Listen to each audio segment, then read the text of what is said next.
So let's just touch on obesity to start with. It's no different for your parrot as it is for you and I, carrying more than we should do. We all suffer the same problems, and the risks are exactly the same. Your birds may die of heart disease, liver disease, diabetes. The vets probably have a fancier term for that, for birds. Do you, Alan? I know the horse vets do, they're terrible. And I've put here death in middle age. You're exactly right. And death in middle age to me is the key thing when it comes to parrots, because all of the large and medium-sized parrots, the African greys and the Amazons and the macaws, they should be living to 65 or thereabouts, and zillions of them die in their 40s or less.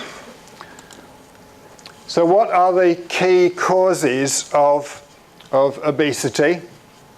And this is the biggest one in a way, because loads and loads of people are focused on trying to feed their birds the diet that type of bird would eat in the wild.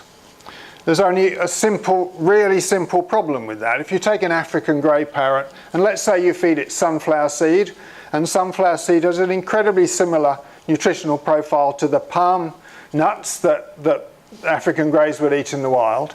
But there is a difference. The African grey that's sitting on your shoulder probably flies about 5 yards a day. The African grey in the wild flies about 50 miles a day. So they burn up a huge amount more energy and calories than your captive bird does. So if you feed your very sedentary captive bird on a wild type diet, it will get fat. There's no alternative for it. Too much starch and sugar, and I've put this in for a reason, and I'm going to just go quickly to the next one, which is insufficient protein. We'll come back to the starch and sugar in a minute. Insufficient protein, that sounds a bit strange, but I will explain in more detail, quite a lot of detail, in fact you may fall asleep while I'm doing it, why insufficient protein itself becomes a problem. And perhaps more importantly, the quality of the protein that we feed to our birds is a major problem